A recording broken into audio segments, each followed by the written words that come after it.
Welcome back. It is Tuesday night, and you are with Being Defensive, brought to you by GridironRatings.com. I'm your host, Kraig. With me, as always, we have James and Gary. We're going to just have a nice little discussion about interior defensive lineman dynasty rankings for you tonight, and then the NFL decided to happen. So we got a little bit of news to get through. But before we get into that, James, how's your Tuesday and your week going for you so far? Tuesday has been pretty dynamic. There's been a lot going on for Tuesday in the off season, both in my personal life and in the NFL. And really, today the NFL is kind of taking center point. So, noticing a lot of crazy things going on, and kind of excited to see what the rest of the week brings. Gary, how are you doing? Busy, man. Busy. Just wrote an article already this week, and then published it and ranked my top 100. Ranking's such a necessity, but man, I hate it. Hate it. But you got to do it. Everybody wants rankings. Everybody needs them. Yeah, I'm with you. I know some people love doing them and constantly tinkering with them. I hate it for that reason because I just feel like it's never ever finished or going to be finished, and I don't have that feeling of satisfaction because I look at it thinking I'm done. Like, do I really like this over that? And it drives me up a wall. James, do you like rankings? Yeah. I enjoy my rankings because I'm more focused on the tiers than the exact in depth. Who's 38th or 39th. Like that doesn't really matter because team context is takes over at that point. I'm just more interested in seeing tiers and seeing someone who has someone maybe a little too high or a little too low in terms of tier. But the minute details of rankings, it doesn't matter. It's a talking point, but it in a week it doesn't matter. So it doesn't matter now either. Yeah. You were saying, Gary? I don't know. We move on. All right. We're going to get into the news, and we got a few items to get through here, but we wanted to start off, of course, with the big one tonight. Gary, Shelby Harris was traded to Seattle. No. Killer move. The only reason I'm really bringing that up here is because it sort of mattered when he was in Denver for interior defensive lineman rankings, because that's where he would have been. I think that's probably going to change moving to Seattle, which takes away probably a lot of his viability, unless you're in deeper leagues. Yeah. But do you have any thoughts on that quickly? None. Nothing. None. Yeah. Right. Stock down heading into the season. James, any quick thoughts, or you want to move on? He's a nice little asset, but we're talking interior defensive lineman, and we don't have thoughts on our interior defensive lineman show. So yeah, he's a guy's guy. He's just out there. All right, we got Russell Wilson traded over there to Denver, and I could have swore I seen something about Von Miller putting himself back in number 58 for some kind of Twitter picture or something, hinting that he would go back to Denver. Might as well if replace you had Chubb. Gary as the first person to bring up the dirty O on the show tonight. Yeah, you noticed it went right into IDP though, or NFL defensive stuff. So come on now. Yeah, the Von Miller Instagram story was interesting. What's that, James? All I heard was Shelby Harris move. That's the headliner. Russell Wilson, that's just, afterthought. Yeah. Well, Von Miller, he was indicating like he could either go back to the Rams or go back to the Broncos or stay with the Rams because he had both the numbers and the colors up on that Instagram story. I think he's just messing with people, to be honest. But neither team would be happy to have him. So yeah. Speaking of someone that many teams would be happy to have that's related, Bobby Wagner, longtime stalwart since 2012. I think he was a second-round pick that year by Seattle also. He was informed he's going to be released, and talk about a guy that performed at a high level despite being a little bit up there in age, if you want to talk about that sort of dynasty perspective where it seems like if you hit 30 anywhere, people are ready to throw you to the curb.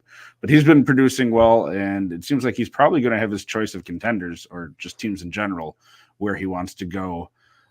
Gary, do you have any thoughts on where you'd like to see him go from an IDP perspective? Well, the first thing I'm going to say is you just blew my mind. When did this come out? Because I had looked at some news, and this is the first that I've seen of it. or heard of it.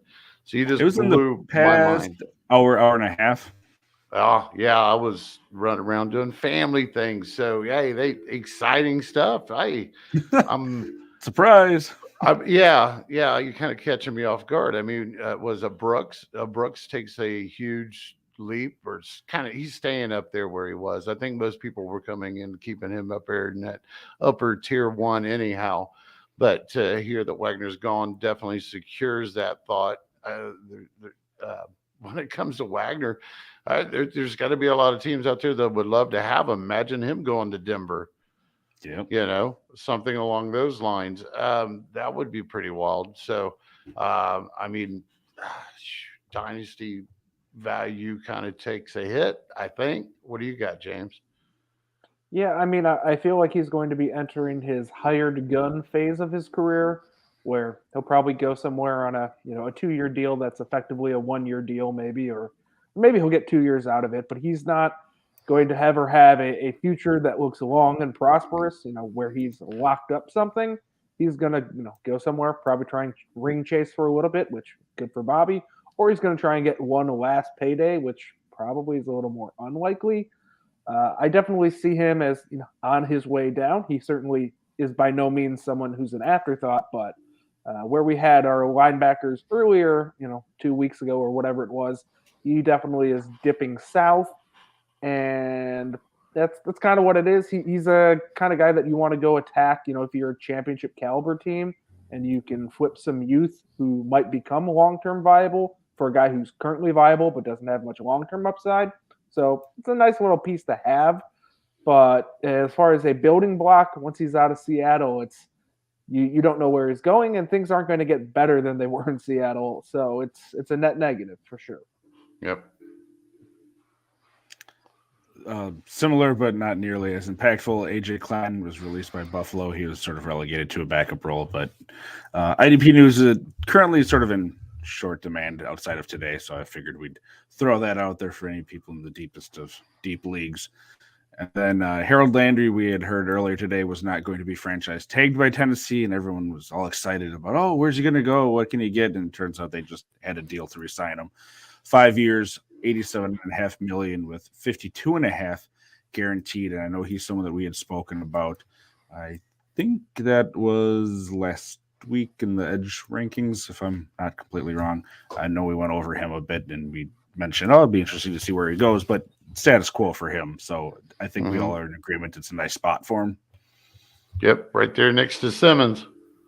Yeah, absolutely. It's kind of a net win. Again, there's not really too many places where he could have gone and seen a tangible increase in value. So him re-upping there is good news all around.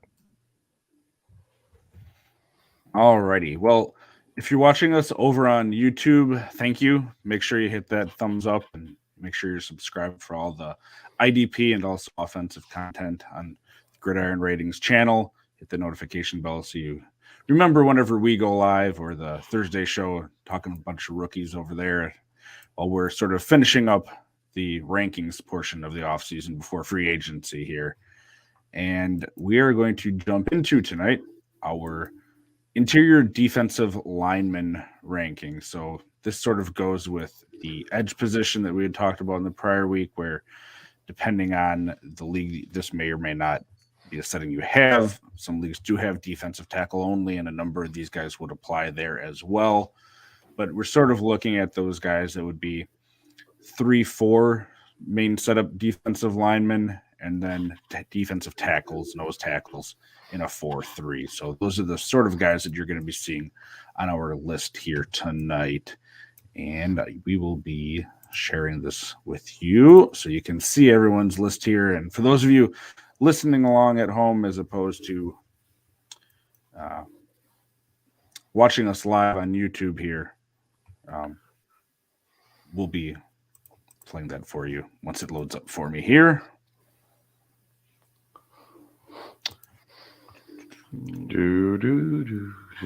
Need some Jeopardy. It froze up on me, but I think we got it up here now, everyone. All right, so our top 12, and Gary had to go show us up and do a top 13.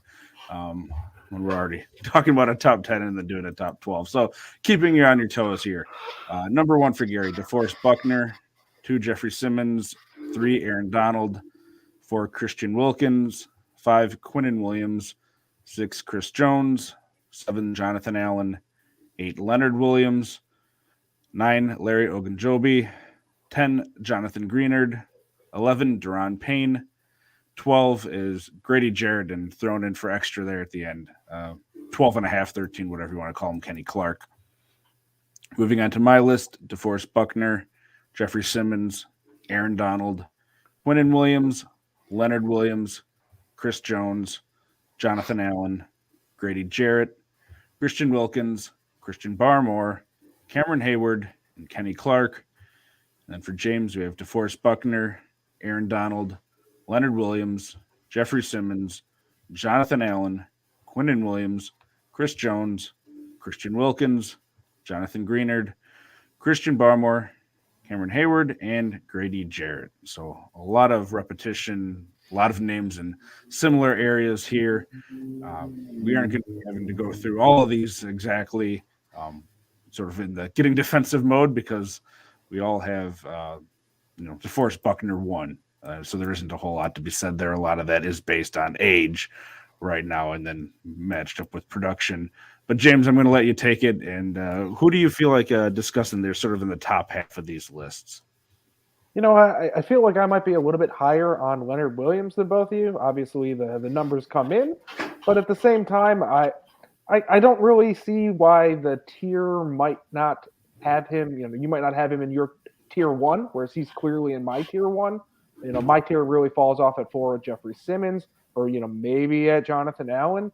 But I'm curious for your thoughts as to why both of you guys seem to not have Leonard Williams up at the top, because I think he's got everything you want.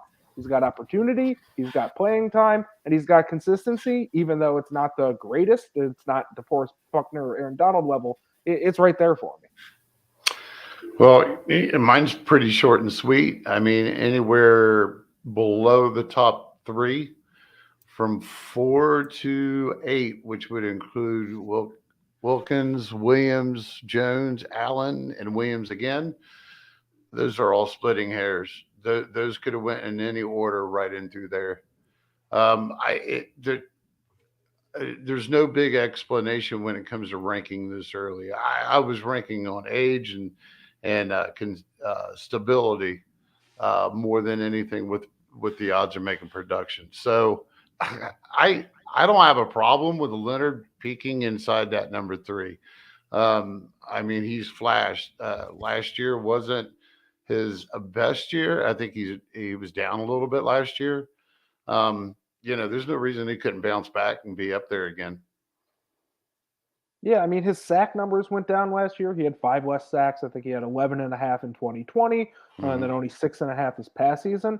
But his combined tackles were way up. He had 81 combined tackles, which for a nose tackle or front interior alignment is very, very good.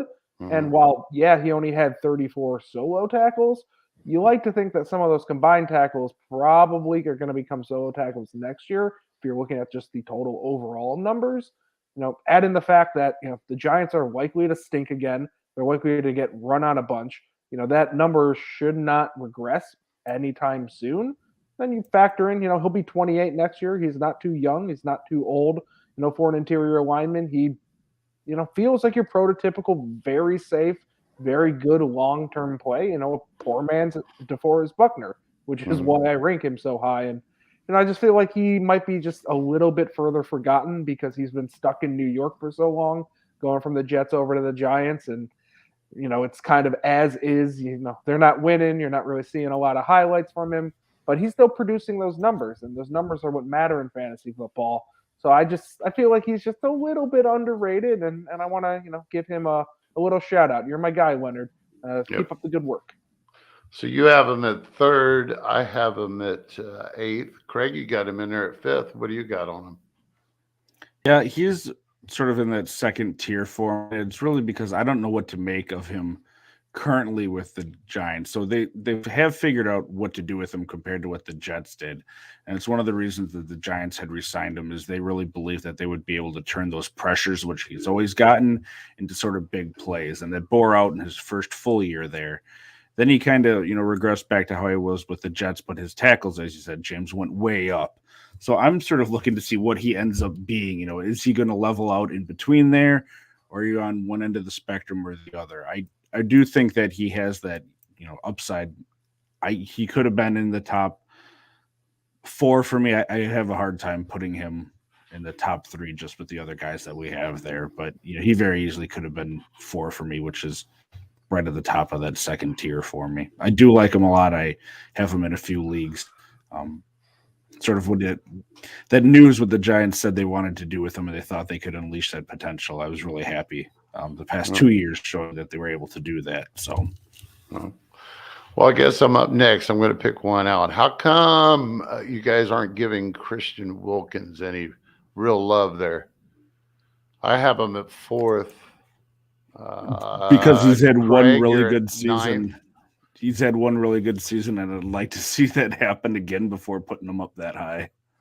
See, I might have to get a little defensive about that. I think he's been a solid contributor for a few years now as a defensive tackle too kind of play. I mean, I've gotten a lot of usage out of him. Granted, this was his best season, on paper. I mean, he graded out almost into a really above par. He graded out really well this year too. So considering his age and his momentum, I mean, he actually did it with less near him because you had Godchecks go to New England, and Godchecks is actually a really solid guy, and he was playing with a couple of I can't name me another defensive tackle from Miami. I can't. So, anyways, Zach Sealer would be one. So I'm going to get a little defensive about it. I think that he adds just as much as any chance of that momentum of these guys in the middle of my list here. As I mentioned, it was tough between 4 and 8 for me. Well, for me, he more than doubled his highest sacks, and he had more tackles for a loss than he did in his other 2 years combined. Mm-hmm. And he had 1.5 times the number of tackles in his best year. So it was a true outlier for his 3 years, and I'm not saying he can't do it again. I think he is a very nice young piece. We're sort of splitting hairs here, but yeah, definitely. He's someone that when you look at the other guys on this list up there, he hasn't shown it. Jeffrey Simmons, you could say, but Simmons' second best year is better than Wilkins' second best. Gotcha. So, yep. Yeah, and I mean, if you're also going to factor in age, which I like to do and consider these, mostly dynasty rankings, Wilkins is a quiet 27, which, at defensive tackle is by no means old and done like you're talking about a running back. But at the same time, he just broke out last year. And you go and you look at Jeffrey Simmons, well, he'll be 25 next year. You look at Quinnen Williams, same thing, 25. And they both are putting up, near similar overall numbers when you look at a larger sample beyond last year. Obviously, last year, Wilkins was a tackle machine. He had almost 90 combined tackles.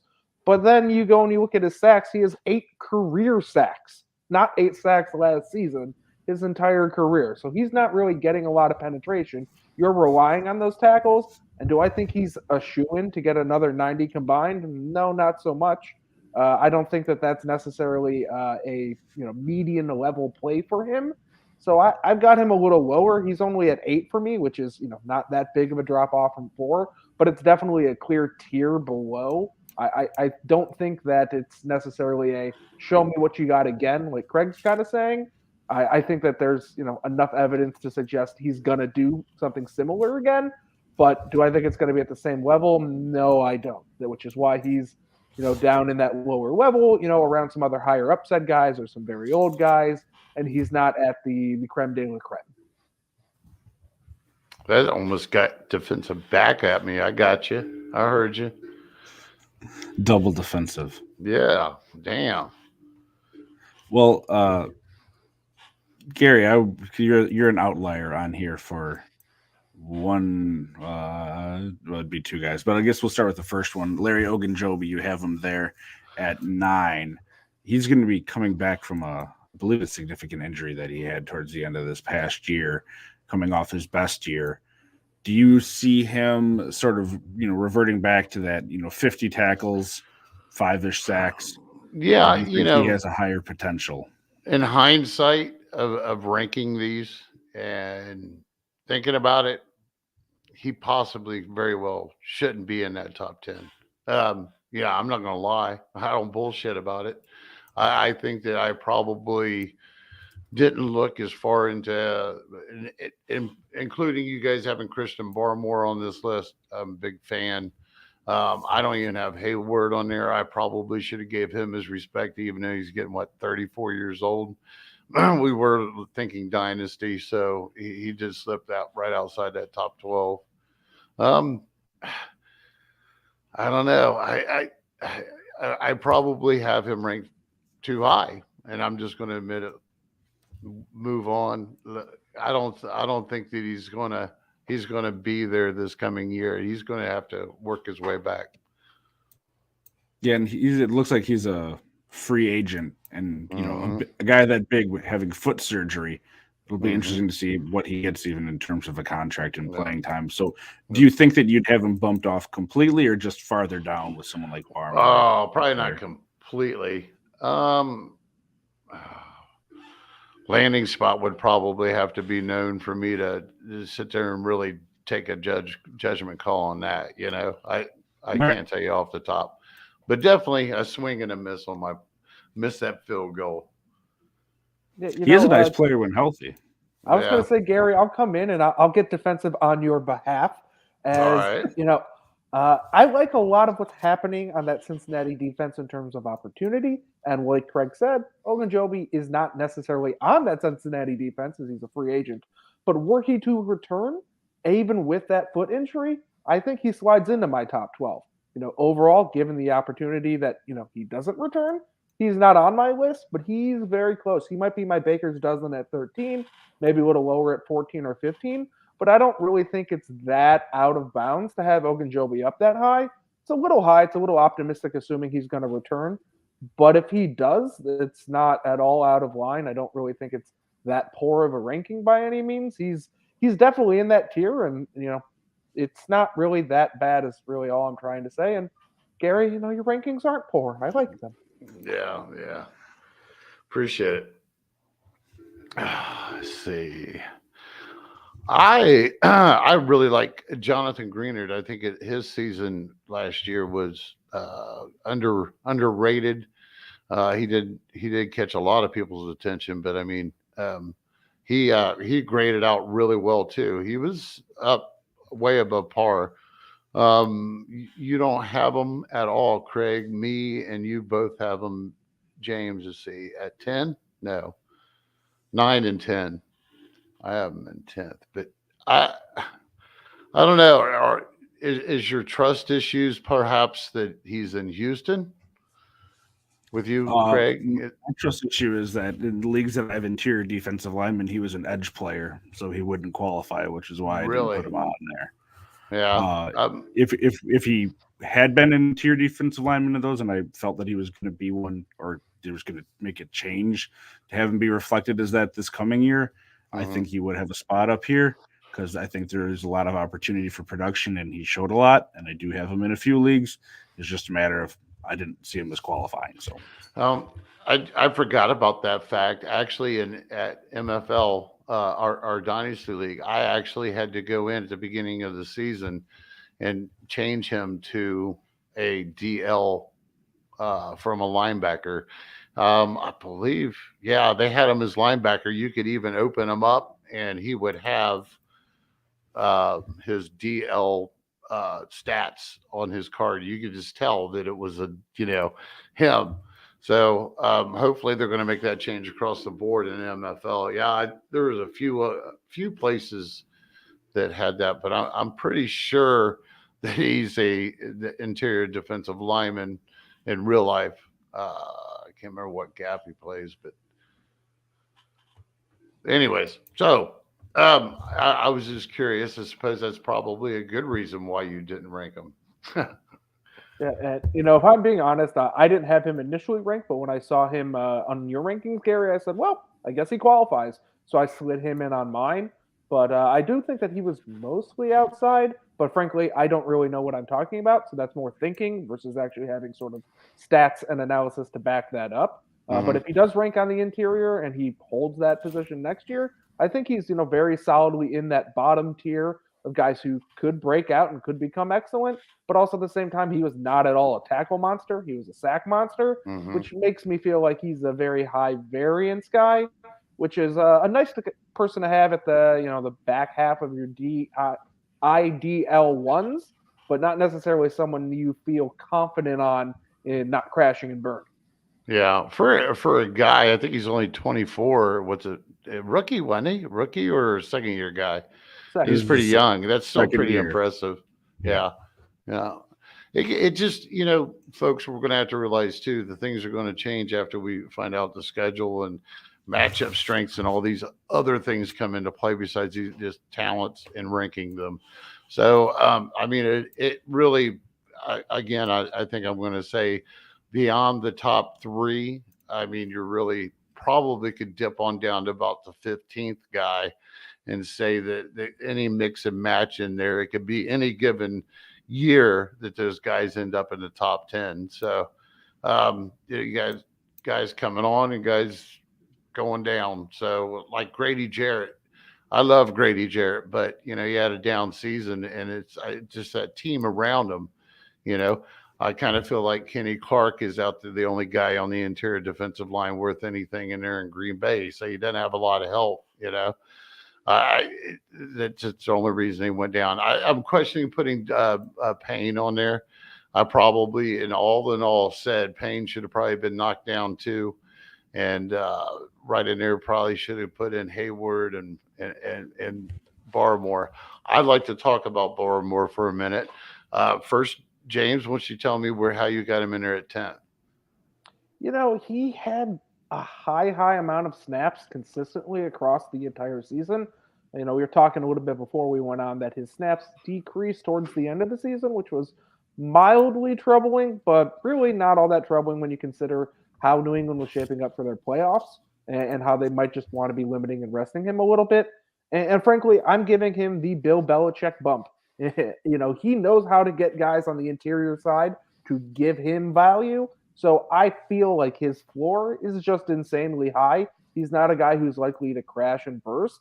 And he's young. He could be Jeffrey Simmons in 2 years. So I'd like to see my guy, get better and get there when I consider Dynasty, as opposed to, maybe taking a Cam Hayward who has been excellent for so long, but in 2 years might not be in the league. So out of our young guys, he's really right there for me. I'm also surprisingly high on Derek Brown. I think that he could have a very nice thing coming next year when Carolina is awful and they don't really have anything going on the offensive side of the ball and he eats volume.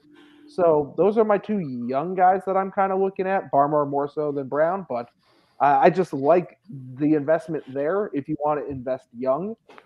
By and large, I don't really recommend investing young at interior D-line because you can wait and wait and wait and wait and wait until you get a breakout.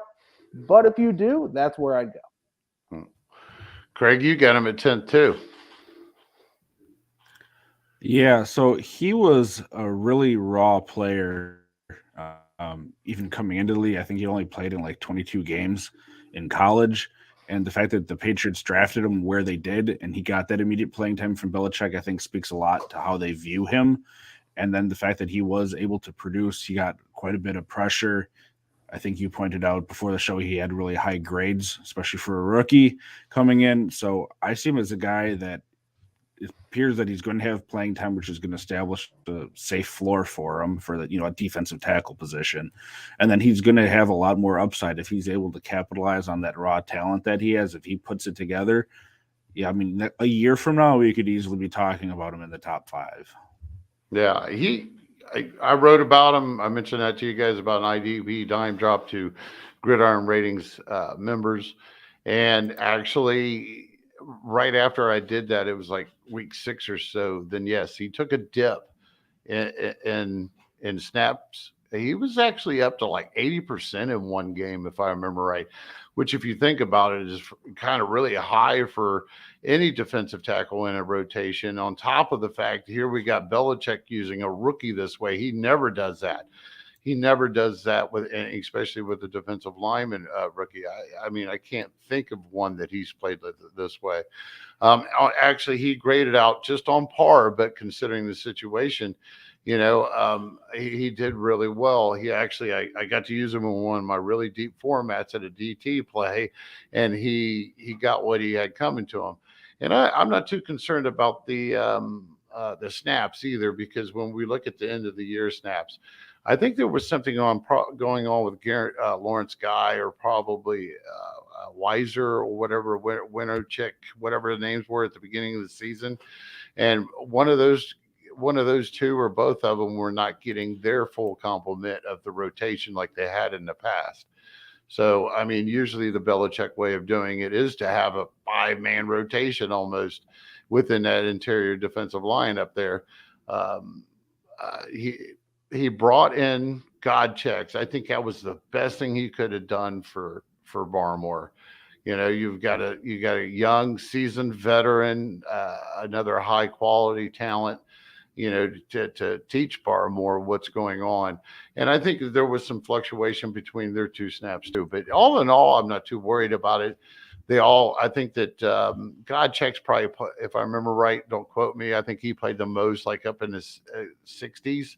But I think for the rest of the season, the Barmore and the other guys, including Guy, were like 58% on the season, something like that. Don't quote me. So I'm not too worried about it, but that is a little bit concerning going forward. I was looking some things up. So since 2006, here's the top defensive tackles with 40+ pressures their rookie season. Leonard Williams with 52 at first. Christian Barmore, 48 at second. And then you have Buckner, 44, Aaron Donald at 43, and then Chris Jones at 41, 42, and then Shoe. So anyways, so that's really impressive. Now he just has to hit home. Hopefully he's like Max Crosby, and he actually turns those pressures into tackles for losses and sacks. So, that's one thing. And it's possible. This guy's really young. Apparently he's a beast, because he was playing like one, considering he's a rookie, and he was playing all that at the first half of the year. That's Iron Man football that's respectful, just in its sense. And Belichick felt that they could trust him to do it. That's another factor in his favor. So, yeah, I'd have him right outside there, just inside there. Again, you all can tell that the end of my list is kind of messed up. I should have moved Greenard up, Larry off, whatever. But I love the Christian Barmore. I really just hope he, gets the opportunity next year to make the plays. That's all I'm worried about, is that rotation a little bit. Can he pick it up and bring it up to the level that we can use them?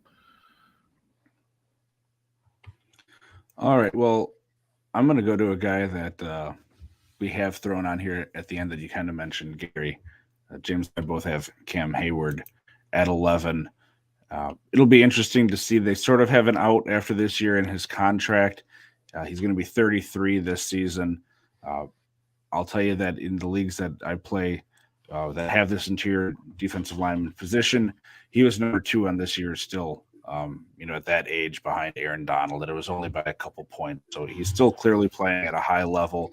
And I do value youth a lot, as we've sort of seen on these other lists. But, we kind of talked about how towards the end of these lists, there's a lot of guys. You could have another 10 guys here that all sort of get mixed in.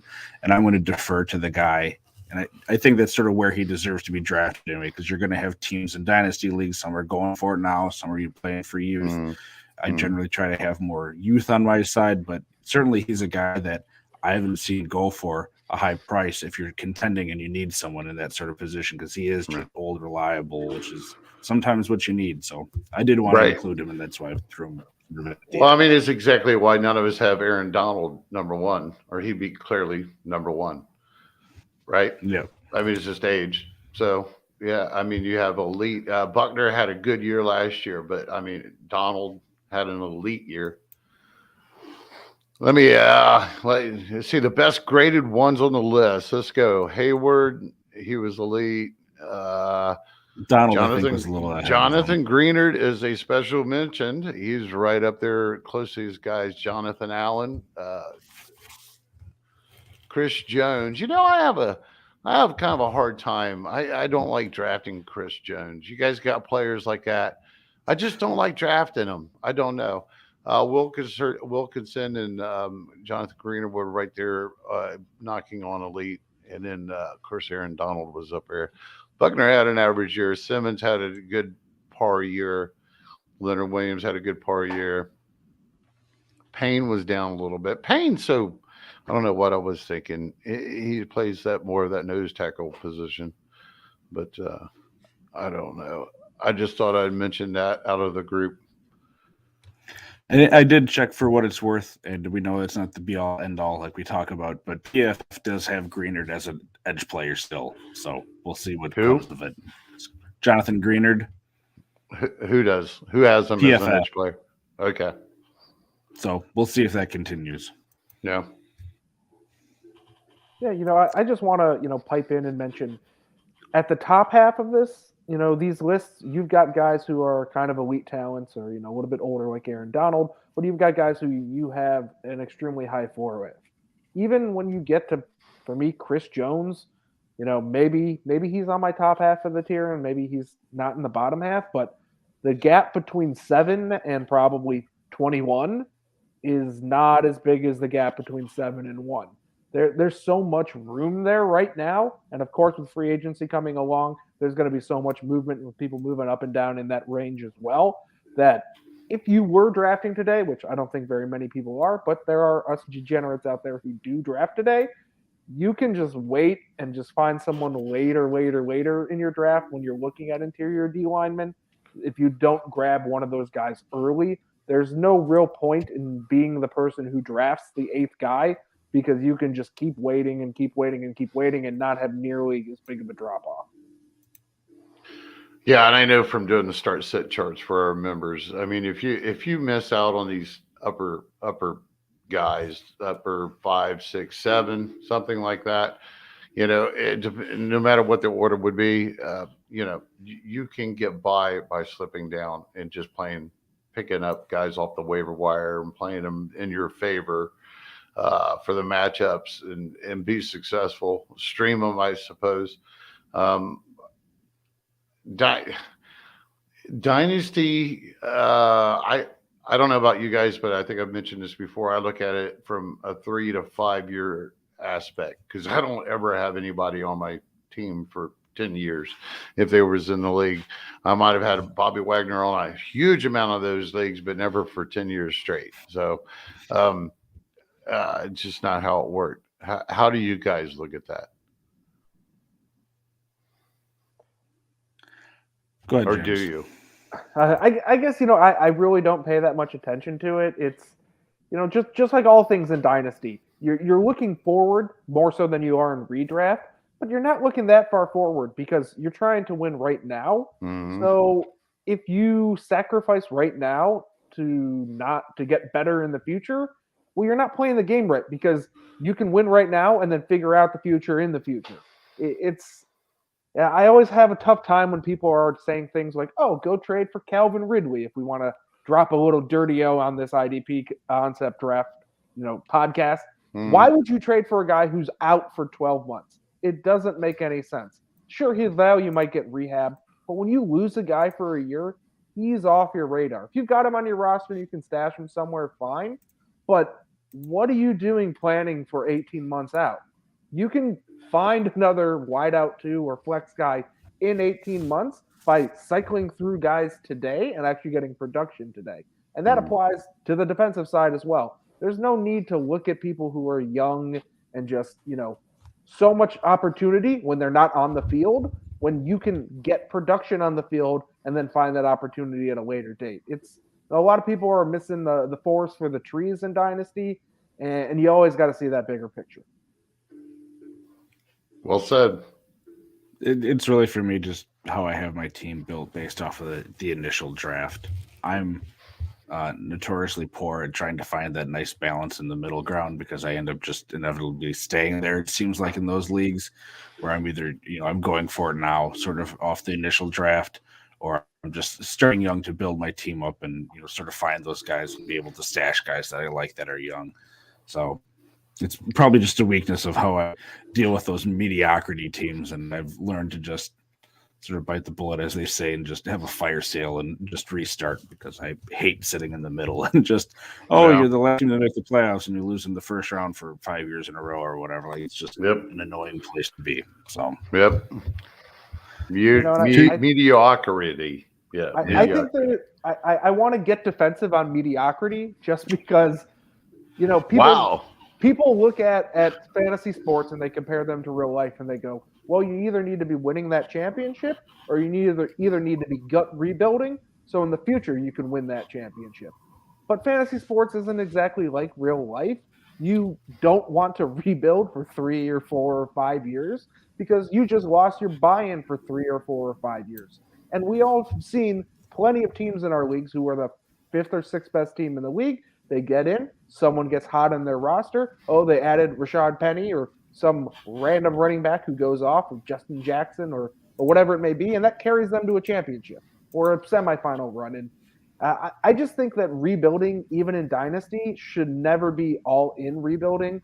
You should be rebuilding tentatively. You should be trying to acquire older Cameron Hayward level pieces who you can then flip in season when they're no longer old and gross and instead putting up real stats that teams need. And that's when you rebuild. In the offseason, it's really not the time to rebuild. It's the time to acquire assets. And I feel like too many people rebuild. I just really do. It's not always a smart time to hop out of mediocrity and go and rebuild because you're just wasting so much time. Stay in the mediocrity and rebuild, and you don't have to gut it down to the studs. You can keep your studs and not have to get rid of them and just deal away those mid-level players who shouldn't be on your roster in 2 years in theory. It's just the all-in fire sale, I feel like, is just frankly not a good strategy in the vast majority of leagues. That's fair. And I'm not advocating everyone to go out and, when they say rebuild. It seems like there are really those two out there in the Twitterverse, and I'm assuming Reddit, although I don't go on there, those two extremes of you're either completely going for it now or you're completely bare bones trying to build it back up. I agree. I don't think, everyone should be gutting their teams to do a rebuild. There are smart ways to go about it.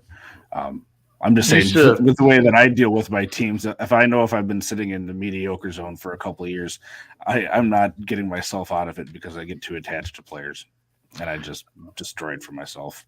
And even then, really, to your point, though, James, even if you gut it down, you shouldn't be still rebuilding 5 years later or, 3 years later. You should be able to use those picks, other assets to, build your team up. At least I think they enjoyed it because I used to commish a 32-team contract league, one copy players, right, and 10-year dynasty. So now you're getting James excited. So you see my blood boiling over here. I want to talk. But keep going here. Sort of what the IDP incentive is kind of like, man. It's like just a keeper version, and it's a little smaller. But either way, I tried to get you in there. But in this league, it's been over for a couple of years now. But it was so interesting to see these guys. They would trade for draft picks every year.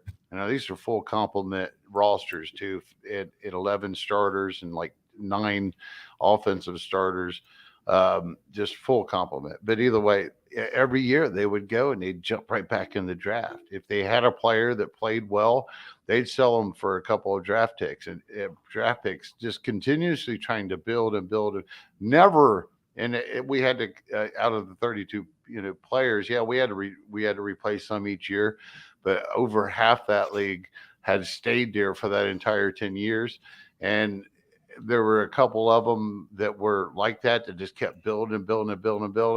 Never even came close to sniffing the playoffs because they were always rebuilding and trading away what assets they had, and it would strike on. They wanted draft picks instead to get It's like, turning in a lottery ticket to buy two more that are losers. It's just watching it. It was like train wrecks. They just did it year in and year out. I think some people like it. Hey, they go for it. If you like to build, you think you can do it that way, that's great. I appreciate you being in my league. Yeah, I'll ditto that. I'd love to have you in my league if you're always tinkering and trying to build the perfect roster and trading for draft picks every year to make sure you get that beautiful mountain of a team where everyone matures perfectly. And I'll just keep taking your good enough players who are producing now and keep making my playoffs and not having that long-term 10-year plan where I just hit everything perfectly because that's where the stars are. Sometimes someone will eventually reach the stars, but the vast majority of us don't. And if you think you do, you might be overestimating your ability to outmaneuver your co-owners and not understand the amount of variance that comes along with this game. I'm all for simulating. I'm all for just having fun and doing what you like to do and having your guys versus other people who are just hanging out on your roster. But at the same time, the goal of this game is to come in first. There is no reward for coming in fourth or sixth unless it's just your personal satisfaction. But for me, I want to win. I don't want to build the best roster. I don't want to make the greatest trade. I want to win my league, and that's where my focus and my determination is. And I just highly recommend that everyone else out there try that strategy. Do whatever you can to win your league, and if you blow up your future, deal with your future in the future. Sort of wrapping it up here tonight, I wanted to pull up because before we got into the sort of what's building your team tangent that we went off on, we were talking about you can find these guys later on. A lot of these interior defensive linemen, as opposed to if you don't have one of the top three. I went into that main league that I have that has that position. I want to read to you guys. I won't read all of them here, but it lists the top 20. And there's going to be some names in here that you're like, oh yeah, but people that you wouldn't have considered at all, really. So we have Aaron Donald, Cam Hayward, Wilkins, Simmons. Then we have Agba, DeForest Buckner, Leonard Williams, Jonathan Allen, Javon Hargrave, Larry Ogunjobi, Zach Allen, Danico Autry, Shelby Harris, DJ Jones, Austin Johnson, Chris Wormley. I mean, you start getting down there outside the 10, and it's a whole bunch of guys I used Chris Wormley up. I wrote a dime drop about him weeks before people in deeper leagues were really getting a hold of him. We had quite a few Gridiron Ratings members, I'm sure, that were taking advantage of him. Yeah, I forgot about Wormley. I think he's a little bit older. I like him a lot if he stays. Tuitt's always hurt. I don't know. Can he get over it finally and come back? He's good too, but it'd be interesting to see what they do with Wormley. If they can hold on to him and Hayward's going to go next year, that could be interesting too. I get what you're saying with the names there. It's just every year it's kind of a mix and match in that top 20. And you were given the end of the year. Yep, those are in total points. Right. If you would have sorted by average, I bet what's his name, Joseph Day of the Rams would have been up there. And he had a nice stretch here. If you search by average. Searching by average, names that we didn't mention: Mike Daniels, Isaiah Mack for Baltimore, Sebastian Joseph Day, Justin Jones of the Chargers. It's always good to look at those folks, Chad, when you're looking at those. Switch up and look at your averages too. I don't know what Joseph Day is going to be doing, though. I think he's a free agent this year for the Rams. So, and I think they got a viable replacement, and then Gaines or something. Gaines was actually serviceable. Yeah, Greg Gaines, I think. Yeah, he was serviceable there for a while too. Yeah, and Wormley is going to be 29 this year, so not that old. I was going to say I had a mild heart attack because I was like, how did I forget about Emmanuel Agba? How did he just slip through my cracks? And then I remembered, oh, yeah, he's an unrestricted free agent. So he got lumped in the same category for me as Larry Ogunjobi, which is former Browns who are doing much better outside of that uniform. but also unrestricted free agents who can have some high variance where they land.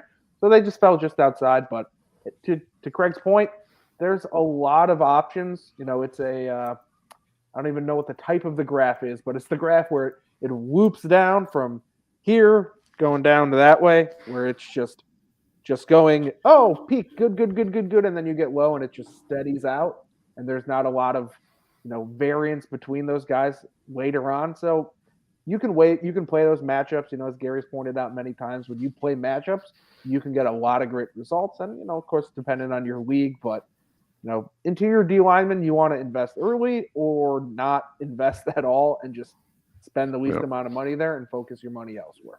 Yep.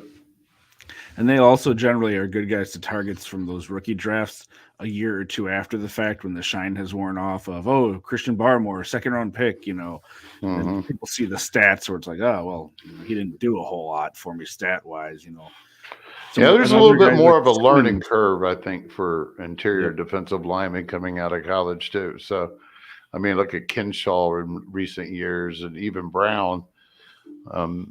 It's not always come in and dominate.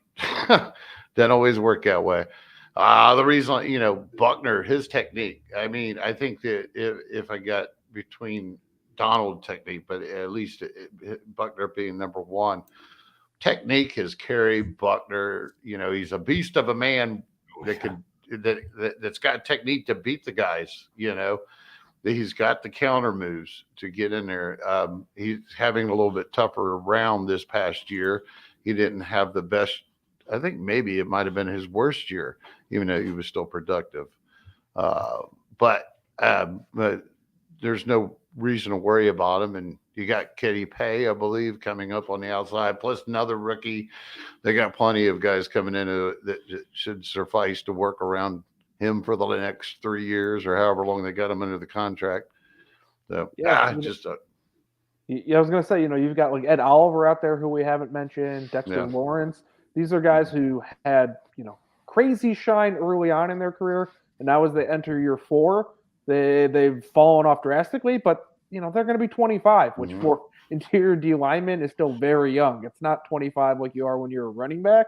So these are excellent guys to target late in your draft, because if you're able to spend some roster spots on 2 or 3 of them, you're very likely to hit on somebody who's going to have that borderline top 12 value.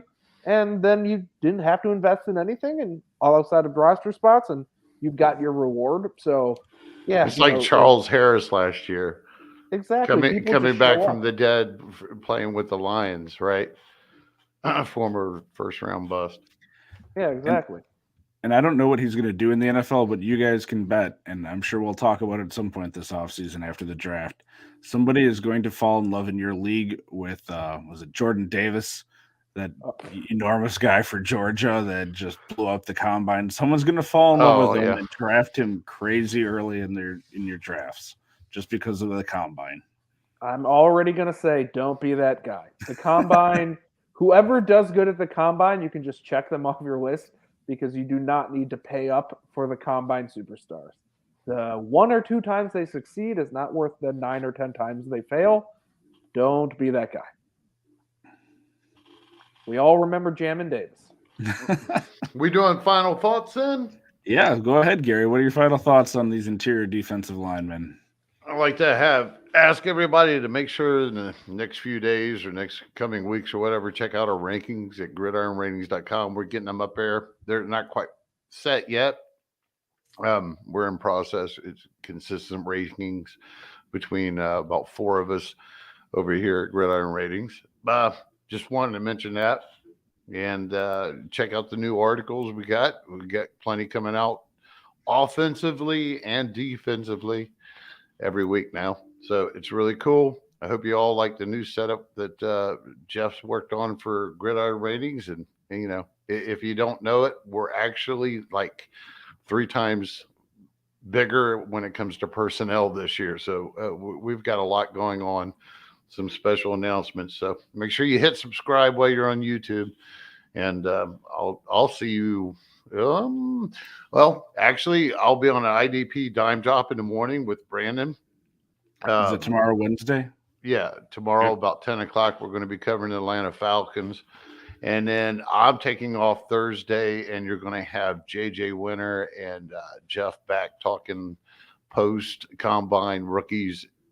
And then we'll be hitting into the free agency next week, right, guys? Correct.